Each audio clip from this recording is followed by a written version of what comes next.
Hello, what's up guys, welcome back to my channel, and for today's video we'll be looking at Skylords Reborn, and I'll be completing Dwarven Riddle on expert difficulty on solo. And in addition to that, I will not be using any buildings and building any walls to complete half of the achievement Codebreaker.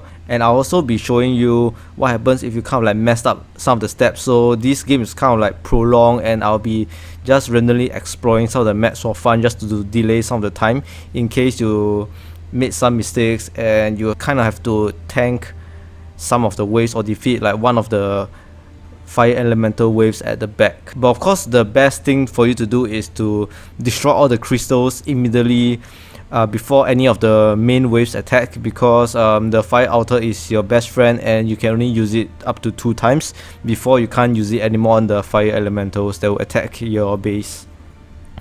So without further ado, this is my deck, and let me run you through how you can complete this without building any walls and buildings. And in the beginning, you'll be summoning some world beasts. Just have these world beasts run all the way up to the camp here.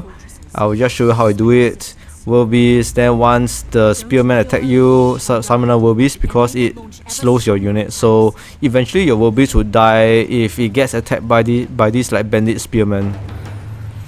Alright, another one, and over here you can see that there's the bandit tortugan, and what you want to do here is to summon another pair of world beasts, because sometimes the tortugan would one hit your world beast and you don't want that to happen. Another world beast again before coming to this bandit camp, because they will kind of kill your world beast if you only have one world beast. All the attacks are concentrated onto one world beast.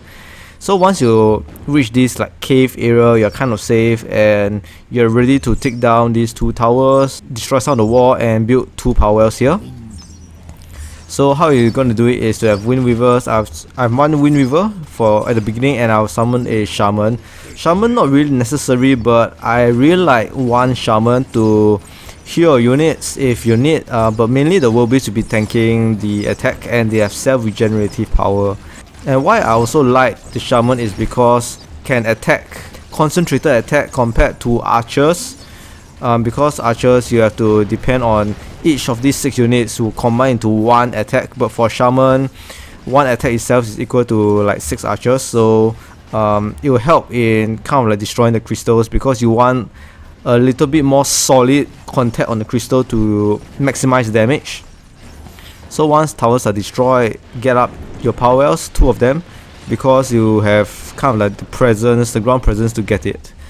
And also move your wind weavers back, your range units back, because sometimes if it attacks too deep into the base, the enemies will be aggroed and you don't want this bandit lot to attack your unit. What I will also recommend is to have at least 5 wind weavers, because it can be a little bit tough to take down the crystals, because some of the buildings kind of like block the range of the archers to destroy the crystal, so they have to like move around, walk around, and that wastes quite a bit of time. And the ensnaring roots later that will be placed on the bandit lord will wear out, and later you see that I just barely destroyed all the crystals in time. And the queue to start destroying the crystals is at the 30-second mark, because if you destroy it too early, you don't want to activate the fire altar before the bandit waves come, because basically you're just using the fire altar on anything but the waves.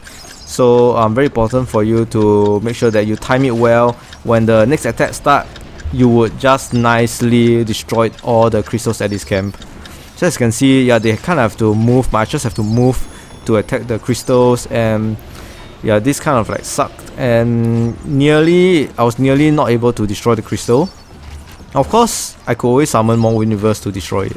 Yeah, so only when you destroy the crystals, your fire altar will activate, and you're able to destroy all of these like incoming bandit units that will attack your camp. Yeah, as you can see right now, I've used it.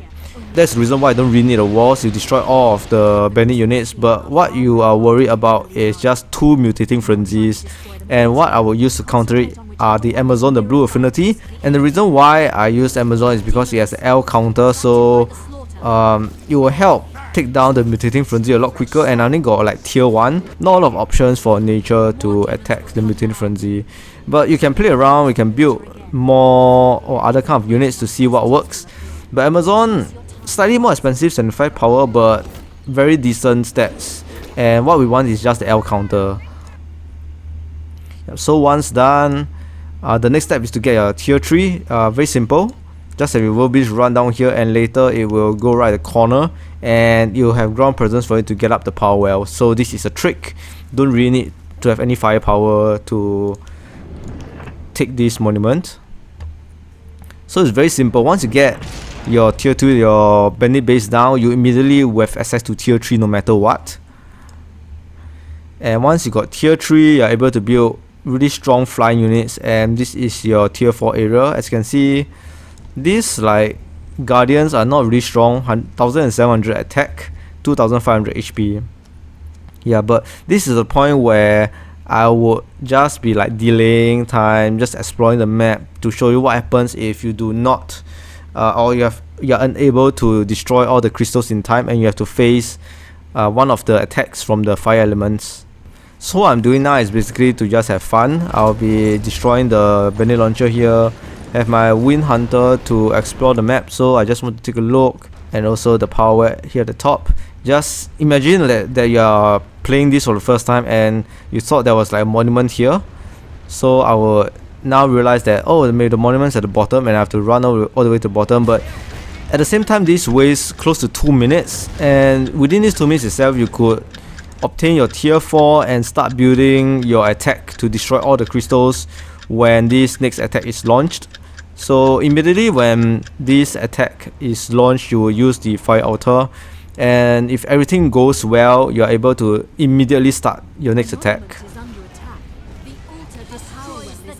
And yep, this is the next attack. 2 magma hurlers. Not too bad. Just have your flying units over here to, where is it? Here. These flying units. Have your 2 flying units here. Come and take down the magma hurlers. And once done, you should come and get your tier 4. Very, very simple. Wasted probably about 3 to 4 minutes now.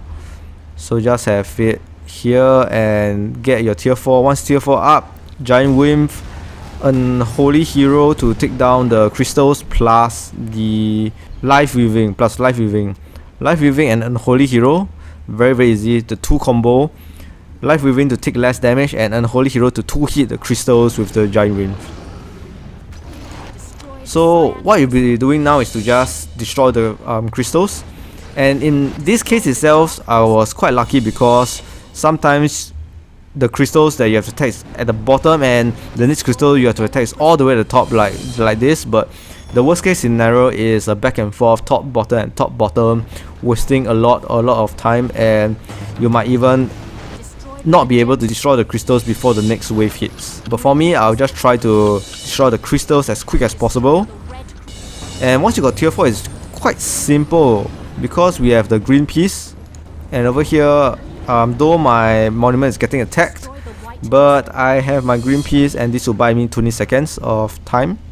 So any units can't really attack my monument or power or base.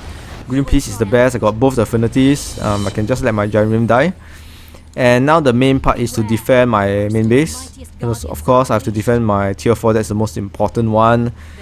Yep. So make sure green piece up here 2, so that you just get to attack without getting your monument destroyed. They can't really do anything. So very, very important for you to have green piece. Totally recommend you to get a maximum upgrade so that you got more charges on it, so they can keep using it back and forth. So you can see this is very simple. Didn't really struggle much in this match, even though I kind of like delayed or like didn't play at my quickest, and I have to tank this like fire elemental wave. And the additional difficulty of having this fire elemental attack is that they will roam around the base area, and when they reach your tier 3 area, the range units will be kind of in range with your power, and they will start attacking your monument area, so you have to kind of defend your monument too. So I'll show you what would happen later. Right now you can see that, oh, the Vulcans are like, I can see the power, let me attack it, and you gotta waste some energy to summon units to defend your tier 3 or tier 4, and that is quite a hassle. So you don't really want to have additional fire units that will be attacking your base. And if you do not have any random units attacking your base, you would be able to complete this within 18 minutes flat. Yeah, this is really a hassle. So many units just come and attack your monument. So over here, just now I killed the guardians here, so this is part of the guardian that needs to be killed, followed by the base area, position 1 and 2, and the last is this magma hurdle equivalent. Yep, so once the guardians are killed, just go next to the guardians. You don't have to care about the other elementals because the main objective is to destroy or kill all the guardians and you will win the game. And yes, this is how you defeat Dwarven Riddle on expert difficulty without using buildings or building walls, repairing walls on solo. And if you enjoy my video, don't forget to hit the subscribe button and like the video. And I'll see you guys again for the next video.